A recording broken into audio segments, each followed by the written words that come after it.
Hello दोस्तों, आप लोग को स्वागत करता हूँ हमारा एक ब्रांड न्यू वीडियो में। और हर वीडियो की तरह आज के वीडियो में बहुत ही ज़्यादा इंपॉर्टेंट है। एग्ज़ाम में आप कैसे अच्छे से अच्छा स्कोर कर सकते हैं, एक अच्छे से स्ट्रैटेजी को फॉलो करके वो आज हम देखेंगे।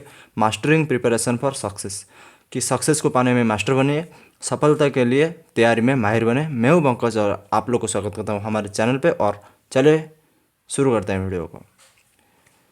देखिए, why it is crucial for success, एक अच्छा सा स्ट्रैटेजी बनाना क्यों इतना ज़रूरी है। चले देखते हैं क्यों ज़रूरी है।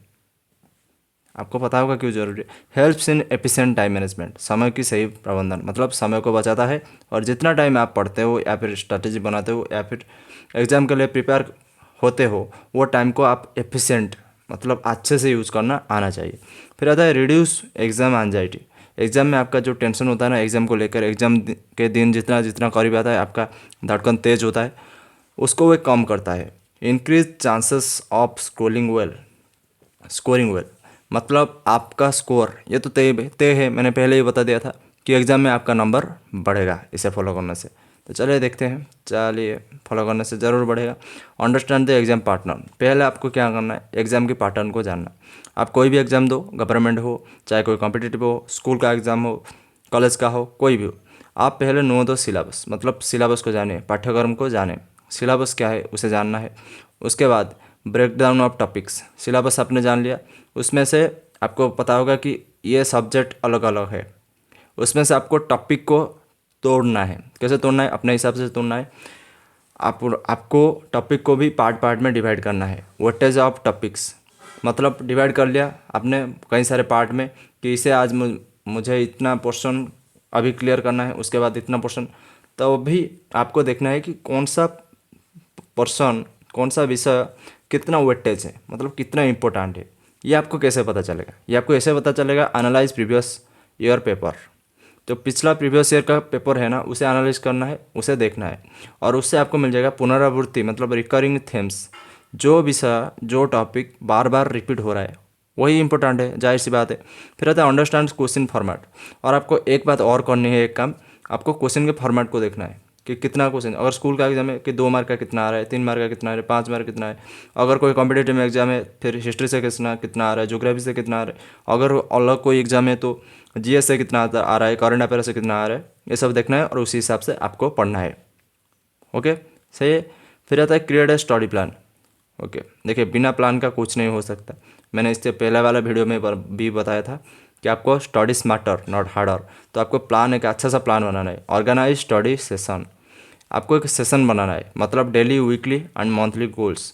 आपको ऐसे सोचना है कि आज मैं इतना पढ़ूंगा, इतना पोर्शन आज ख़त्म कर लूँगा, फिर एक हफ्ते में इतना पोर्शन ख़त्म हो जाएगा, महीने में इतना ख़त्म हो जाएगा, तो एग्ज़ाम तक इतना ख़त्म हो जाएगा। इसी तरह से आपको गोल बनाना है और उसे डेली रोज़ रोज़ अचीव करना है। इसके लिए आपको ये कर सकते हो कि 1 घंटे के पढ़ने के लिए बैठा, इस टॉपिक को ख़त्म करूँगा फिर उठूँगा। इसी तरह से आपको गोल सेट करना है। फिर आता है प्रायोरिटाइज टॉपिक्स, प्रायोरिटी देना है टॉपिक्स को, विषयों की प्राथमिकता दे, मतलब जो ज़्यादा वेटेज वाला है, जो मैंने बताया अभी। कैसे पता चलेगा? प्रीवियस ईयर क्वेश्चन से। Focus on high weightage subject fast उसे पढ़ना है।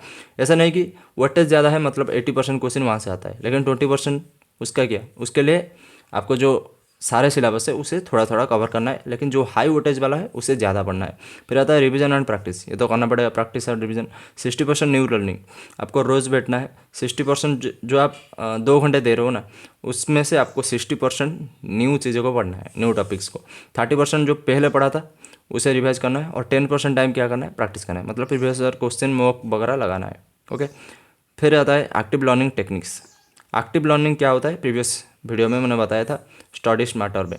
क्या होता है, देखिए निमोनिक डिवाइसेस, ये क्या होता है, memory aid to remember facts, तथ्यों को याद रखने के लिए स्मृति सहायता। आप कैसे याद रखोगे, इसके लिए एक डिवाइस है निमोनिक डिवाइस, इसे आप यूज़ कर सकते हो। या फिर माइंड मैप, ये तो आपको पता होगा, map banana. Visual representation of concept, जो आप पढ़ रहे हो उसे बस एक ड्राइंग में दिखा दिया कि ये है, ड्राइंग को देख के आपको सब कुछ समझ आ जाएगा, ये होता है माइंड मैप। तो इससे भी आपको बना बना के पढ़ना है। टीच टू लर्न, मतलब दूसरों को पढ़ाना है। Explain concept to other to strengthen understanding.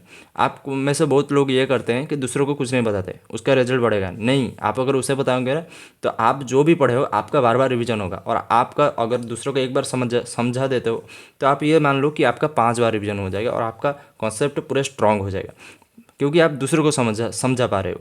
Okay, फिर आता है summarise. Summarise in your words, in your own words, मतलब आपने जो पढ़ा उसे आपको शॉर्ट में लिखना है।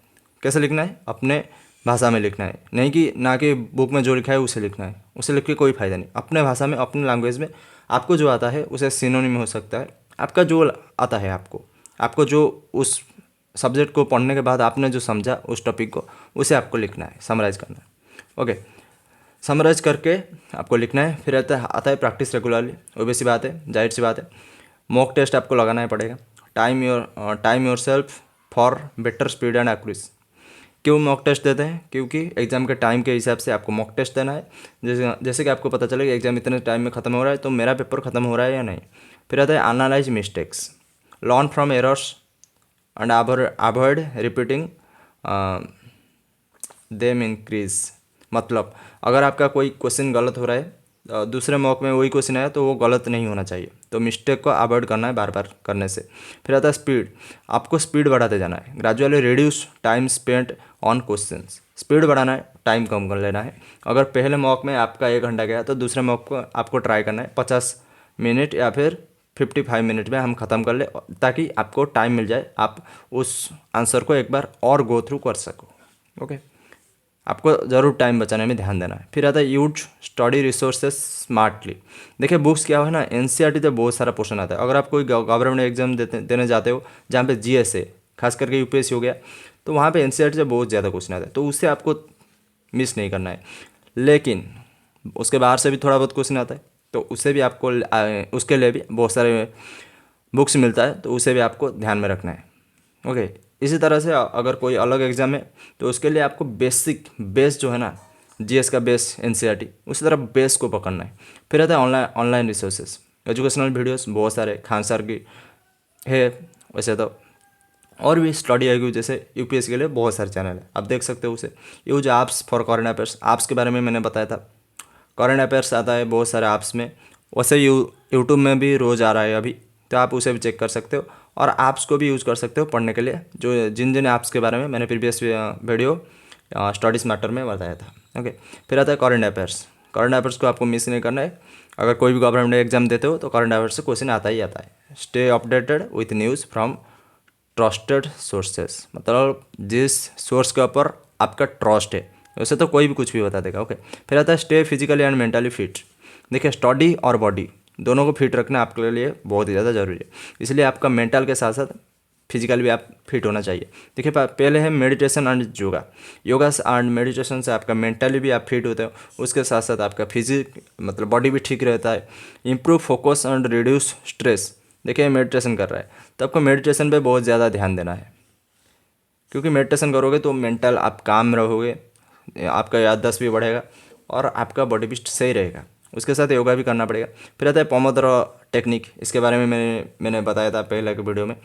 25 मिनट्स पढ़ना है, 5 मिनट्स का ब्रेक लेना है। ब्रेक में आपको कुछ उल्टे सीधे हरकतें नहीं करना है। ब्रेक में आप टहल सकते हो थोड़ा बहुत, या फिर बैठ सकते हो थोड़ा बहुत चुप होके, मोबाइल नहीं देखना है, फ़ोन। ओके, तो 25 मिनट्स पढ़ना है, 5 मिनट ब्रेक लेना है, ऐसे नहीं कि अनलिमिटेड पढ़ जाओ।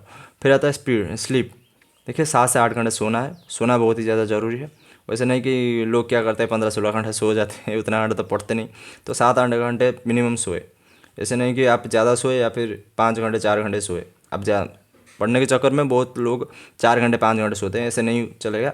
आपको फिट रहना है, आपको याददाश्त बढ़ाना है, आपको अच्छे से पढ़ना है, रिवीजन करना है, तो 7-8 घंटे सोना पड़ेगा। ओके, फिर आता है strategy for exam day. Final exam day आ गया तो आपको क्या करना है, एग्जाम में बैठे हो तो टाइम मैनेजमेंट।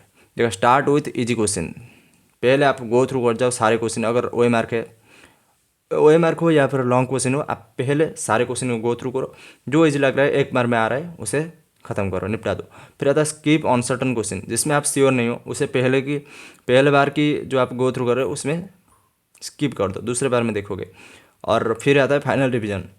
अगर आपका फाइनली पहले आपने जो इजी क्वेश्चन सा कर लिया, फिर थोड़ा सा मॉडरेट कर लिया, फिर हार्ड कर लिया, सब कुछ खत्म कर लिया। फिर अगर आपके पास टाइम बचता है, इसके लिए तो मौका लगाना पड़ेगा कि टाइम को बचाओ और फिर आप एक बार गो थ्रू कर सको वहाँ पे। ओके, फिर आता है कंक्लूजन। लास्ट में क्या करना है, एक clear strategy leads to success. एक स्पष्ट रणनीति सफलता की पूंजी है। आपको अगर सफलता चाहिए, स्ट्रैटेजी बनना पड़ेगा। अगर स्ट्रैटेजी नहीं है तो आप सफलता कभी भी नहीं पा सकते। फिर आता है focus on consistency and smart preparation. Obviously strategy बना लिया तो उसमें आपको कंसिस्टेंसी से रहना पड़ेगा, कॉन्स्टेंटली उसे फॉलो करना पड़ेगा, तभी तो आप आगे बढ़ सकते हो। और स्मार्ट प्रिपरेशन, ये मेरे पहले वीडियो में मैंने बताया था, how to study smarter not harder, तो आप उसे चेक कर सकते हो। फिर आता है stay positive confident during the preparation for exam. Exam की प्रिपरेशन में कभी भी ऐसा नहीं सोचना है कि अगर नहीं हुआ तो क्या होगा, हमेशा सोचना है कि मेरा हो जाएगा, मेरा हो जाएगा। सुबह उठ के मुझे बोलना है आज मुझे इतना पढ़ा है, पढ़ना है, और आज मैं जितना ही पढ़ूंगा उसे याद रखूंगा। उसी तरह से बोलना है कि मैं एग्ज़ाम में इस बार क्वालिफाई करूंगा। नहीं होगा तो नहीं होगा, लेकिन आपको पॉजिटिव रहना है। ओके, फाइनली तो थैंक्स फॉर वाचिंग। आप लोगों ने मेरे वीडियो एंड तक देखा, इसलिए बहुत ही ज़्यादा थैंक यू। और सब्सक्राइब बोलता हूँ लेकिन कोई करता नहीं, इसलिए एंड में बोलता हूँ, आप बोरिंग ना हो जाओ। और वीडियो अगर थोड़ी सी इंफॉर्मेटिव लगा तो लाइक फाइक वगैरह कर देना। तो मिलते हैं नेक्स्ट वीडियो में, रहते हैं, नमस्कार।